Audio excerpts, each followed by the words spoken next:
Hello, everybody. Thank you for being here. I'm going to call our meeting to order.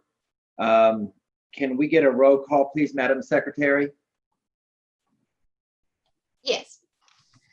John Baker. Here. Samuel Bryant. Stephen Dixon. Here. Bill Forrester. Here. Travis Hathaway. Abraham McIntyre. Preston Mitchell. Here. Okie dokie. Nicole, you saw Abraham. He didn't answer, but you did see Oh. he's on. There he is. Okay, thank you. Okay, yeah, very good. Well, thank you, everybody, for taking your time out to be here. We need to approve the minutes of the last meeting. Has everyone had a chance to go through them? I only had one question, and it relates to how we make sure that we're doing this procedurally correct. We did have an extension of that meeting in voting, and the results of that voting that we took online are not reflected as in the minutes. And I need to know procedurally that, because that was a recommendation that we advised. So somewhere it will need to be in minutes regarding our vote on that particular item.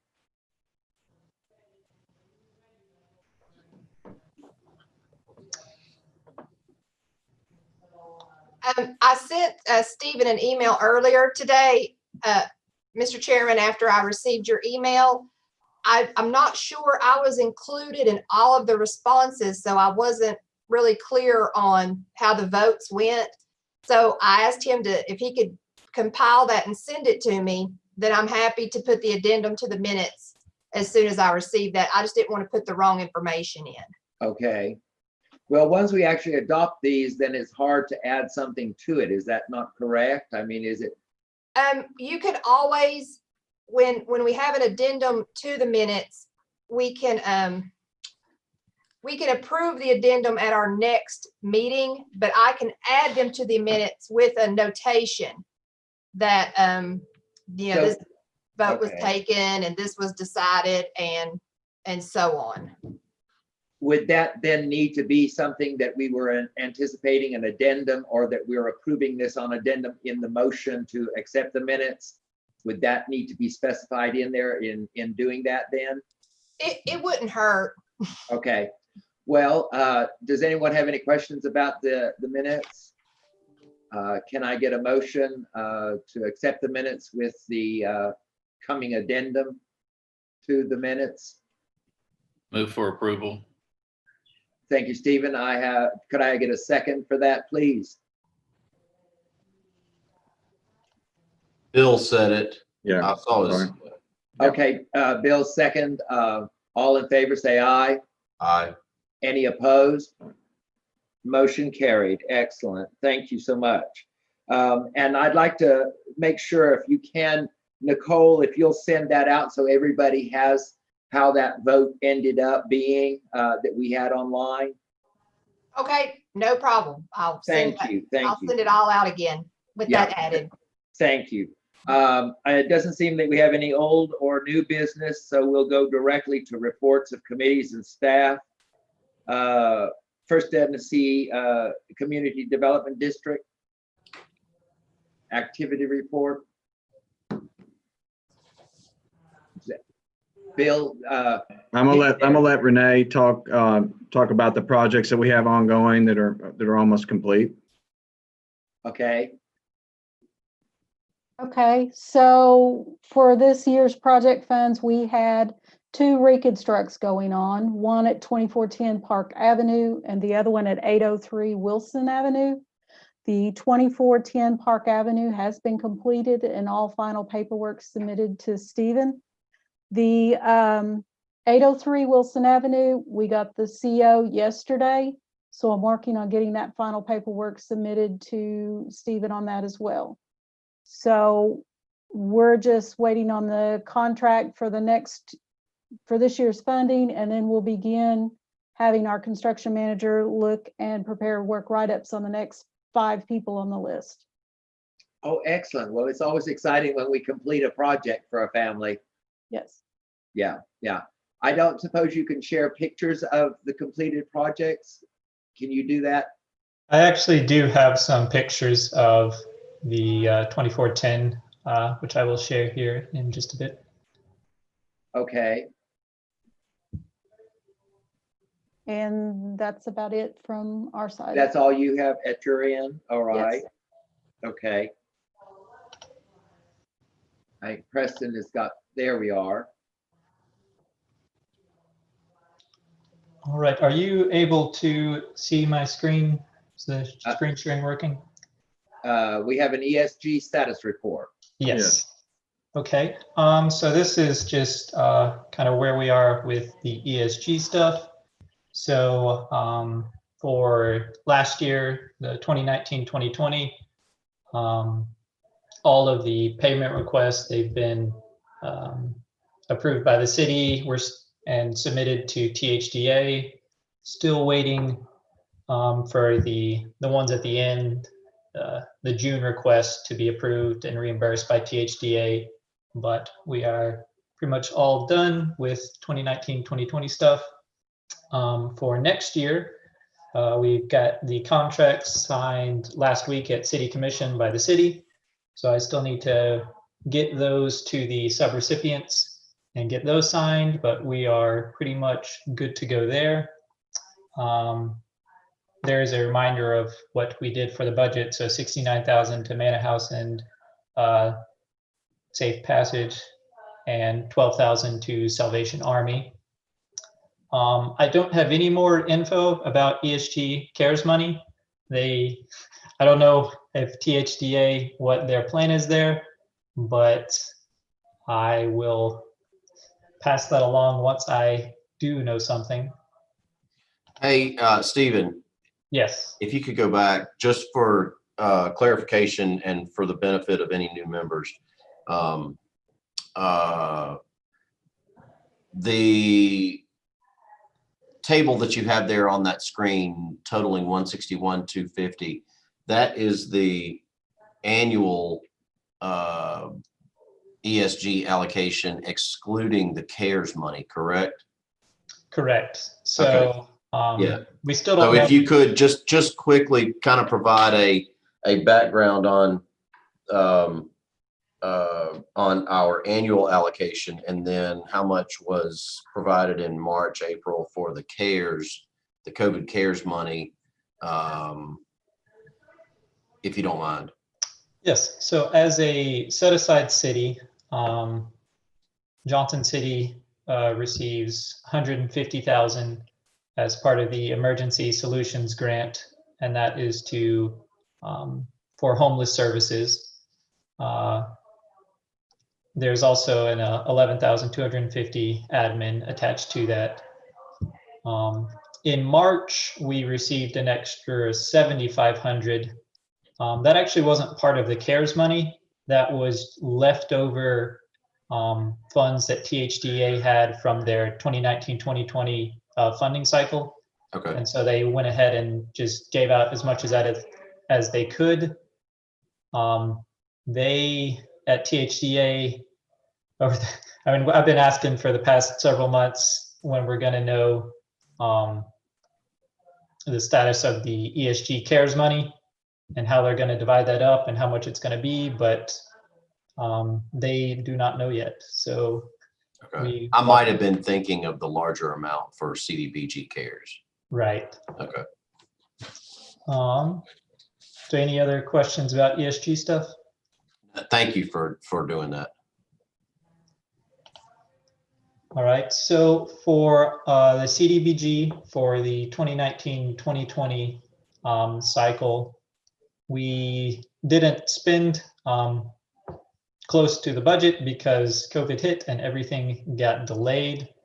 The development district that reflects all of the 2410 reconstruction and about half of the 803 Wilson. So that is almost done. ASP, they actually just sent me over several invoices yesterday, which I haven't gotten a chance to go over, but they have mostly finished with their reconstructions. They were delayed, especially on the interior rehab work, because while they were able to repair the outsides okay, they were trying to avoid going inside homes. The $211,000 there is for the Langston project, which I don't know the timeline for that. Preston, do you have anything to add about? No, I need to talk to Phil and to Bob and find out what's the latest on that. I don't know. Okay. So also last week at City Commission, we went and got some contract extension agreements signed. So originally the contracts were for July 1st of 2019 to June 30th of 2020. And because of the coronavirus, we decided it would be totally reasonable to grant some extensions to those contracts. So they are extended until December 31st of this year. And then if necessary, we can extend further. Something I noticed, Stephen, forgive the interruption, when I was looking through those items on iCompass, it looked like that the First Tennessee and the ASP contracts were extended through the end of the year, but it looked like the Johnson City contract was extended for 1 full year. Yes, because I wasn't sure the timeline for that. Yeah. And I did not expect it to get done by the end of the year. If it does, that'd be great, but that is why I set it up like that. Okay, no, I think that's great. I appreciate that. I just wanted to make sure that I had not that I'd not seen something incorrectly. So this is good. This helps answer one of my concerns and questions about having such a shortfall in expenditures for this year. This is going to cover us for that. So there's no issue from a HUD perspective, from Telly or anybody like that. No, and the HUD has also waived the timeliness requirements for both the 2019-2020 year and also for the upcoming 2020-2021 year. So there technically is still a timeliness test, but they have been instructed to take no corrective actions. So given some leniency to everyone. Good deal. Moving on, here is the approved budget for the upcoming year, which has been approved by City Commission. It'll be a little bit longer before this actually gets approved by HUD, because this will be submitted as part of the 5-year consolidated plan. The timeline for that is it's going to be presented to the Bristol City Council on August 4th, and then there'll be a 30-day comment period. And then as soon as that is up, it will be submitted to HUD. It has to go to the Bristol City Council because they are the home consortium lead. And so this includes Johnson City's part, as well as Kingsport's and Bristol's, and all of it will be submitted together. Stephen, if you wouldn't mind, just quickly, for the benefit of Mr. McIntyre and even Dave McClellan, who's our development services manager, who doesn't always have the opportunity to sit in on these meetings. Can you briefly explain the difference between CDBG and Home and our the cities involved in our Home consortium? And Home, by the way, folks, is an acronym. It's not just capital H. So can you give just a brief on the CDBG and on our Home consortium? Right. So for the CDBG, Johnson City receives about $500,000 every year from HUD, and we mainly use that to fund home reconstructions and rehabilitations, currently mostly through the First Tennessee Development District and ASP, but we also set aside some money for Eastern 8 to construct a home this year as well. The home money is similar, also used for building homes, but all of that money is sort of overseen by Bristol. So we have a home consortium that includes Bristol and Kingsport and Johnson City, and also the Virginia side of Bristol. And so they sort of allocate the home funds, which gets divided up by city. I can look up exactly how much Johnson City has been allocated, if you'll give me just a second. And Preston, thank you for opening this up, but also home, what does that stand for then? I honestly have forgotten over the years. Stephen, you probably know the exact. I can Google it. Yeah. I've just gotten so used to the fact that it's very similar to the CDBG dollars. Stephen, I'll Google it for you if you want to continue on. Okay. Okay. So the home allocations that Johnson City has this 2020-2021 year is it was 363,000. Wait, sorry, 227,000 total. So that we put 56,000 towards home ownership, and then 170,000 of that towards home rehab. But we also had a bunch of carryover funds from previous years. So right now we are looking at 88,000 in home ownership and 500,000 in home rehab. And that the First Tennessee Development District is also largely responsible for overseeing those projects. Yes, and Stephen, let me say that we've got a list of homeowners that we're working with, and we hope to not only bid out the CDBG homes, but also some consortium homes as well this fall. All right. Were there any other questions about the budget for this year? The only thing I wanted to just for my own benefit, because it may be clear to others, since you've mentioned on this slide, so what I'm about to ask may be answered on further slides, but since you've mentioned the home consortium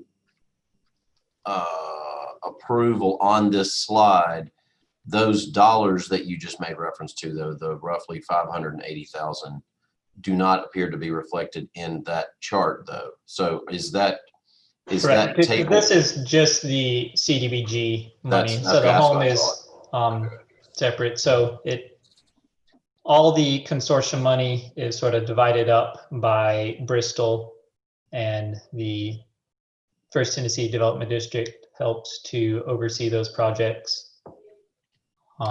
Okay, and our 5-year consolidated plan, this is the year, is it not, for reapproval, re-review, or reconsideration by HUD of our 5-year consolidated plan? That is correct.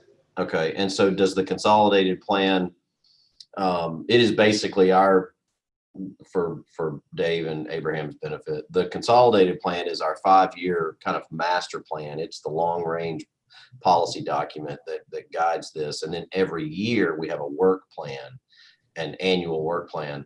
And so is the 5-year consolidated plan, Stephen, is it inclusive of both CDBG and home, or just CDBG? Our action plan is just the CDBG. So in the 5-year plan, it sort of has a general list of kind of goals and needs. but the Johnson City part of the plan is just the CDBG money, since we do not directly receive and spend that home money. That the home money is included in the Bristol portion of the 5-year plan, though. So Okay. it is in there. Yeah. But mostly in the Bristol part. Okay. Yeah, that made it crystal clear. Thank you. No one's breaking home down for like an anagram. It just says the home program is for assistance with home buyer down payment, and that's from the HUD website. Nothing breaks it down to what the H means or whatever. So They build homes. That's what they I don't know what it means. Yeah.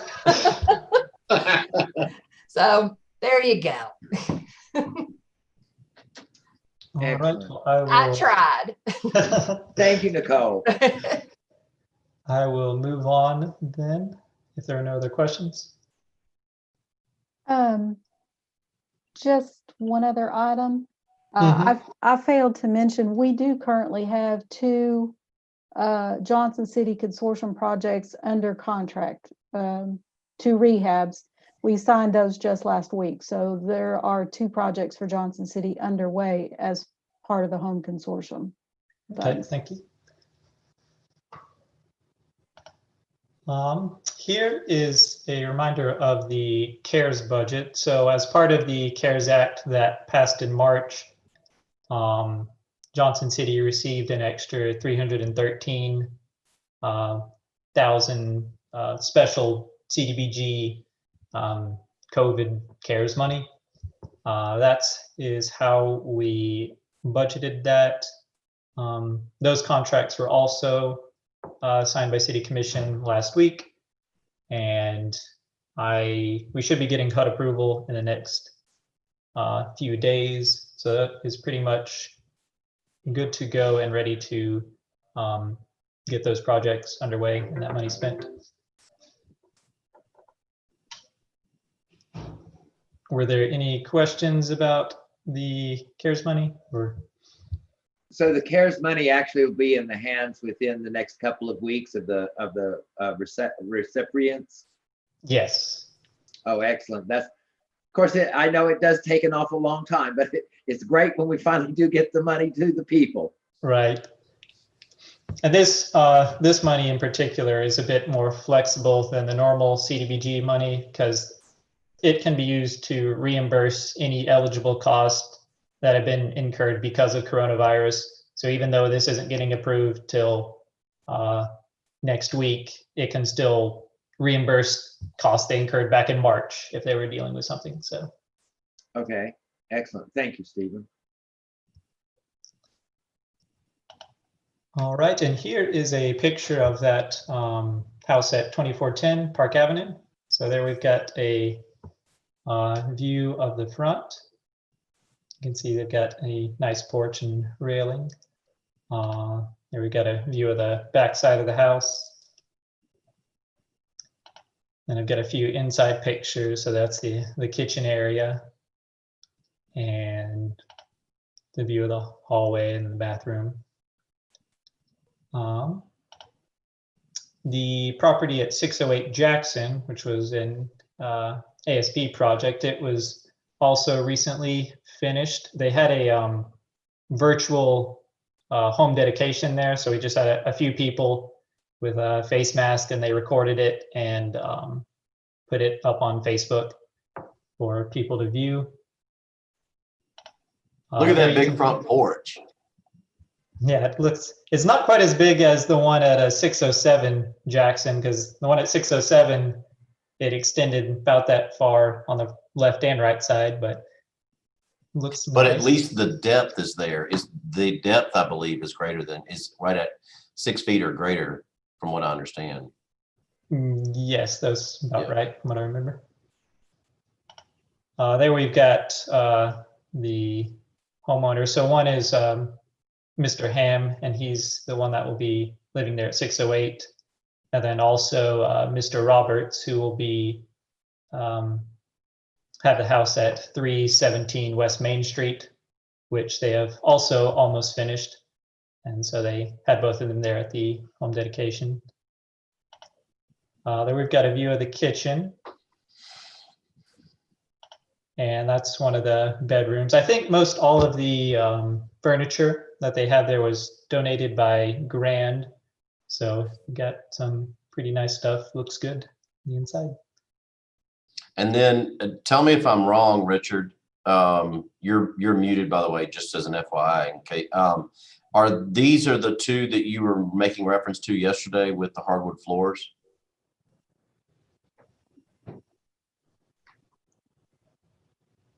You're right. That's correct. That's fantastic. I just wanted, just for the board to know, Richard was talking about these yesterday. He was able to attend these openings, and these two are the two that would have normally been built at Bristol Speedway during the race weekend, correct? Yes, that's correct. So during the race weekend, they try to build those homes for veterans. So both Mr. Ham and Mr. Roberts. I think Mr. Roberts was in the National Guard for something about 29 years or so, and Mr. Ham was in the Marines for quite a number of years as well. And what was so great was Richard had said that the flooring is hardwood flooring, all donated by Mulligan. Just unbelievable. Fantastic stuff.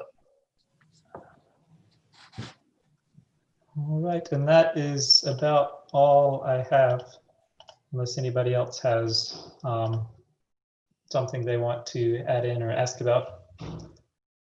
I have a question, Stephen. Just Bob brought this up to me the other day. With this year being our 5-year consolidated update, we've gotten all the contracts done through the city commission budget. Do we, because I remember having this conversation after the start of the FY20 year last July. So probably almost the exact same time that we are right now. Do we not need to bring the action plan and then even the 5-year consolidated to the commission for their approval prior to going to HUD? Well, the action plan, I know, at least that the budget portion of it, that was submitted to City Commission. Okay. And that was approved. I'm not certain. I mean, I guess we can go ahead. I have the draft of the consolidated plan, and we can submit that to City Commission at the start of August as well. So at the same time Bristol does theirs. I think, so as part of the consolidated plan, when it's presented to Bristol, it's going to be the whole thing. So both Bristol's part and Kingsport's part and Johnson City's part. I'm not sure what the HUD requirements surrounding that are, but can you, I guess, just for safety's sake, can you double check with Telly to see whether or not our commission needs to vote on it? And then even if they do or do not, I mean, if they do, I think it would probably be a timeliness concern. But if they do not, then maybe just sometime in August or September. I just think it would be good for the commission to be able to see it and then to understand, kind of why we do this 5-year plan. Right. So yeah, I will. I guess I can email out the consolidated plan at the start of August to all the board members. It's mostly done at the moment. I think there are just a few edits that need to be made here and there, but it's pretty much complete. Does anybody have anything else for Stephen?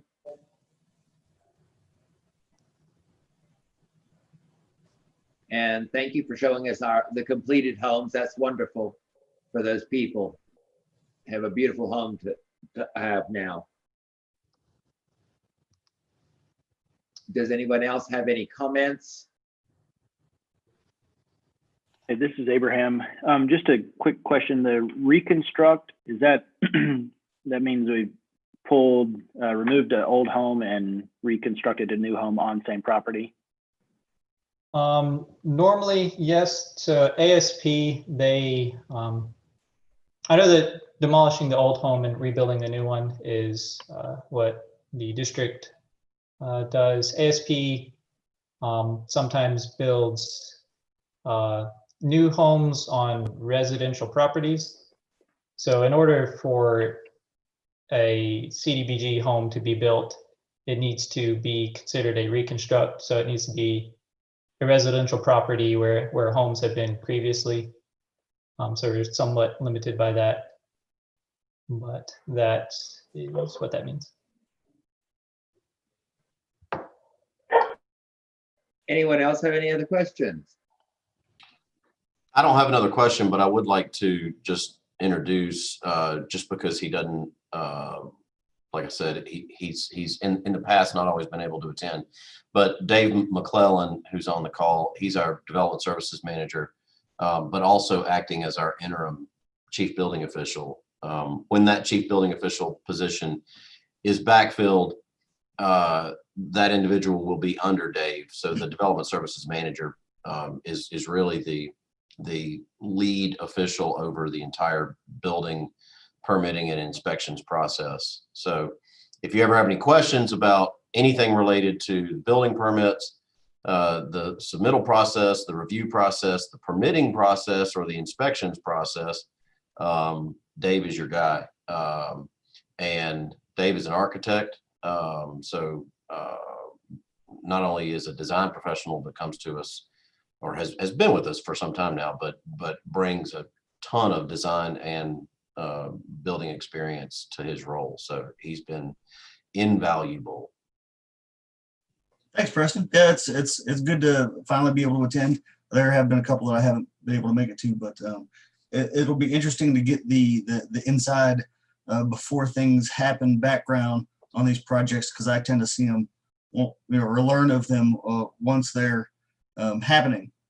And a lot of times I don't even associate them with this group or the funding source, because outside of knowing it's just another project just like any others. But it'll be good to know the source and just more about it, and hopefully to be able to add to making the city better if there's ever an opportunity to chime in with an idea or opinion that might help. So absolutely, it's good to be part of it. Well, it's always nice to see these home reconstructs in neighborhoods because they really do help the whole neighborhood. When you get a house in there that's been well built and looks good and that sort of thing, it just helps to bring everybody in the neighborhood up. And a lot of times these were blighted areas, and now it becomes more a part of the neighborhood, which is wonderful to see. The only other thing I would want to add is, for the benefit of Mr. McIntyre, Stephen Freeman, he is, although he kind of is a silent and powerful type, he works for the Housing Authority under Richard McLean and he's your board liaison to this board. Nicole is our support representative and the secretary to the board. She works literally physically next door to me. She can probably hear me through the wall. And so she's with us in development services as well. But Stephen is employed by the Housing Authority under Richard McLean and is our representative or our administrator of the CDBG and Home program and ESG program. And he has done a absolutely phenomenal job in managing this whole thing. And so anytime you have questions about the program itself, dollars, programming, the action plan, all that kind of stuff, Stephen is your guy at the Housing Authority. Both Thank you, Nicole, Preston. I was going to say both Nicole and Stephen are very integral. If we don't have them, we would be in a big world of trouble. Well, we wouldn't be sitting right here. No. Exactly. Does anyone have anything else then today? We have, and then is there public comment? Our next meeting, most likely, will also probably be on Zoom, is October the 22nd, 12 o'clock, conference room at the municipal building and/or on Zoom. Yeah, I think so. We've been authorized to continue virtual meetings as long as the governor's emergency orders continue. Every time that the governor's emergency orders, basically the COVID orders, every time they're about to expire, he has extended them. We all thought, we thought that this last expiration, I think it was July 17th or something like that. We thought that that was going to be it, that he was going to, but then as you know, we started seeing caseload or case spikes throughout the state. And so he's extended the current order, I believe, through the end of August. Yeah, the 29th of August. Yeah, okay. And so we presume, based on just what we see out there in the world today, it will go beyond August 29th. But as long as the governor's orders are in effect, we're allowed to meet virtually. If the governor's orders expire, then we have to come back together physically. So presuming that they remain in effect, we will meet virtually. And then Wendy Graham, who has the JC image, she is, as noted, our webmaster, but also she's our television manager and works with our communications and marketing folks, does a great job there. And so if you have any issues with logging on or getting the invite to the next meeting or anything like that, feel free to reach out to Wendy. She's always accessible and a huge resource. Yes. Thank you. Well, I think we've had a good meeting. Thank you very much for everybody being here. And meeting adjourned. Thank you. Thank you. Thank you, everybody.